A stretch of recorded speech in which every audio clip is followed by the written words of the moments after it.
नमस्कार दोस्तों, मैं डॉक्टर हिमांशु शेखर। आप सबका शेखर मैटिक्स में स्वागत है। Welcome to Shekhar matics, the mathematics by doctor Himanshu Shekhar.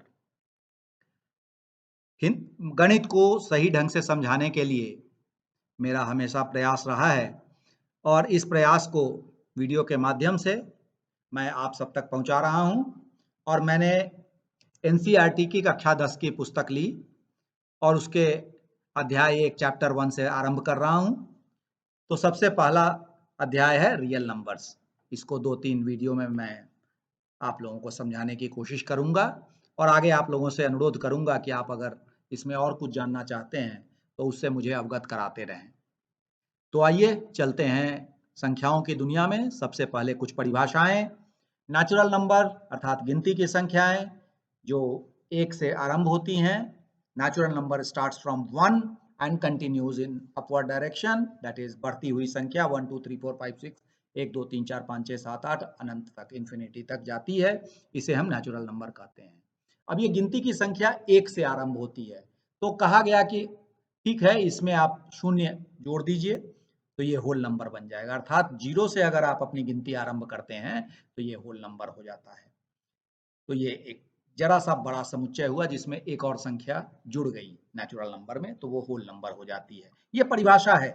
इससे इसमें कोई वास्तव में कोई संख्या कहीं जुड़ना या हटना नहीं है। अगर इसके आगे इससे और बड़ा समुच्चय लेते हैं तो इंटीजर नंबर आता है। जब होल नंबर जो कि 0 1 2 3 4 5 6 7 8 से इन्फिनिटी तक जाती है, अगर उसमें हम निगेटिव की तरफ भी चले जाएं, -1 -2 -3 -4, ये अगर जोड़ दें इसमें तो हमें इंटीजर नंबर्स प्राप्त होते हैं।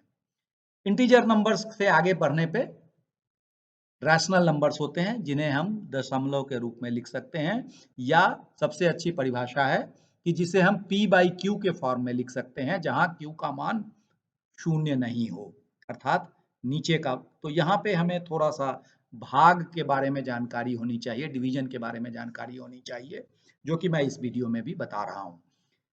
लेकिन अभी पहले संख्याओं को समाप्त करता हूँ। रैशनल नंबर में अगर हम इर्रेशनल नंबर जोड़ दें, इर्रेशनल नंबर मतलब वो संख्याएं जिन्हें हम p बाई क्यू, जहाँ q 0 नहीं हो, इस फॉर्म में नहीं लिख पाए, जैसे √2 होता है, √3 होता है, 1.414 हम कहते हैं √2, लेकिन वो उसका अप्रोक्सीमेशन है। √3 का मान 1.732 कहते हैं, लेकिन वो उसका अप्रोक्सीमेशन है। पाई का मान 22/7 कहते हैं, 22/7 कहते हैं, लेकिन वो उसका अप्रोक्सीमेशन है। तो इस तरह ये सब संख्याएं रैशनल है, वो अगर रैशनल संख्याओं में जुड़ जाए तो हमें रियल नंबर कहते हैं। इसके आगे बढ़ने पर कुछ इमेजिनरी संख्याएं भी होती हैं जिन्हें आई से डिनोट किया जाता है, और रियल नंबर और इमेजिनरी संख्या को मिला करके हमें कॉम्प्लेक्स नंबर बनता है। लेकिन वो कॉम्प्लेक्स नंबर को कक्षा 11वीं में पढ़ाया जाता है। तो फिर से एक बार मैं देखता हूँ, इन संख्याओं की परिभाषा को समझाने की कोशिश करता हूँ। नेचुरल नंबर 1 से आरंभ होकर 1 2 3 4 5 6 7 8 अनंत तक जाती हैं, और अगर हम गिनती को 0 से आरंभ करें, शून्य से आरंभ करें, तो ये होल नंबर हो जाती है। होल नंबर में अगर हम negative numbers, negative number natural numbers भी जोड़ दें तो वो इंटीजर हो जाती हैं। उसमें अगर हम फ्रैक्शंस भी जोड़ दें तो वो रैशनल नंबर हो जाती है। और रैशनल नंबर के साथ इरेशनल नंबर अगर मिल जाए तो हम इसे रियल नंबर का एक बड़ा समुच्चय मिलता है, जिससे हमारा पूरा गणित बना हुआ है। अब आइए देखते हैं, नेचुरल नंबर्स को हम दो भागों में विभाजित करते हैं। एक सम संख्या जिसे इवन नंबर कहते हैं, जिसमें 2 से भाग लग जाए। 2 से भाग लगने का अर्थ है ये संख्याएं 2 4 6 8 10 ऐसे बढ़ती जाती हैं। और ऑड नंबर का अर्थ है विषम संख्याएं जिसमें 2 से भाग नहीं लगे, अर्थात 1 3 5 7 9 11 13 15 17। तो जब हम गिनती करते हैं तो एक सम संख्या आती है, फिर एक विषम संख्या आती है, फिर एक सम संख्या आती है, फिर विषम संख्या आती है। लेकिन इसको अगर हम थोड़ा सा, हम एक बार भाग को फिर से समझने की कोशिश करें, डिवीजन को फिर से समझने की कोशिश करें, और उसके आधार पे समझने की कोशिश करें कि ये संख्याएं क्या होती हैं, तो आइए एक बार डिवीजन समझने की कोशिश करते हैं। मान लीजिए कि 24/5 लिखा हुआ है। 24/5 24/5 अगर हम कर रहे हैं तो इसको हम लिखते हैं 4.4/5, और इसमें हर एक का कुछ नाम होता है। तो जैसे 24 है, 24 जिसमें हम भाग लगा रहे हैं, इसे हम डिविडेंड कहते हैं। जिस जो संख्या हमें भाग लगने के बाद शेष बच जाती है उसे हम रिमाइंडर कहते हैं।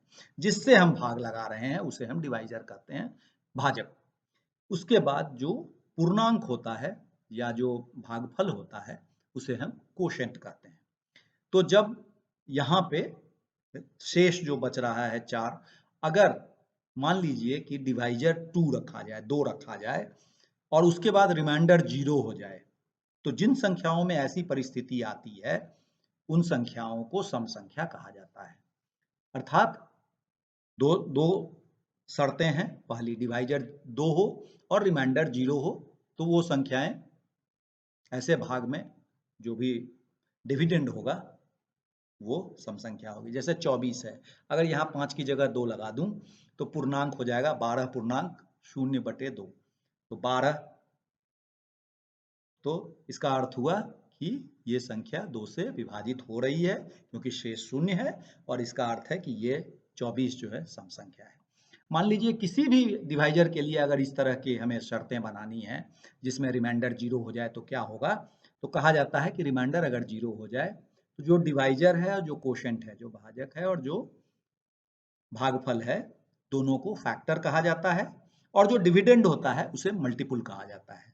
तो मान लीजिए आप यहाँ पे 24 नहीं है, लेकिन 24 की जगह अगर 25 होता और 5 से हम भाग दे रहे होते तो हमें 25 मल्टीपल कहलाता, 5 इसका फैक्टर कहलाता क्योंकि रिमाइंडर 0 हो जाता। एक और उदाहरण देख लीजिए, 3 और 4, जब हम 12 एक संख्या लेते हैं, 12 अगर डिविडेंड की जगह लगाएं तो 3 और 4 दोनों इसके फैक्टर हैं और 12 को इसका मल्टीपल कहते हैं। वास्तव में इसका ये इसलिए इस वीडियो में मैं बता रहा हूं कि इसका प्रयोग जब आप HCF या LCM बताएंगे या उसको निकालने की कोशिश करेंगे तो उस समय इनका प्रयोग होगा।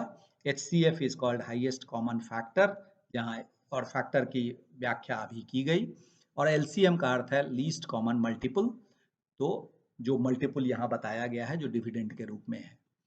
तो इस वीडियो में इतना ही। मैं उम्मीद करता हूँ कि इससे आगे LCM HCF समझने में लोगों को मदद मिलेगी। धन्यवाद। आपके प्रतिक्रिया की हमेशा इच्छा रहेगी, और चाहूँगा कि आप अगर कुछ और जानना चाहते हैं तो बताइए, मैं उस पर कुछ समझाने की कोशिश करूँगा। धन्यवाद।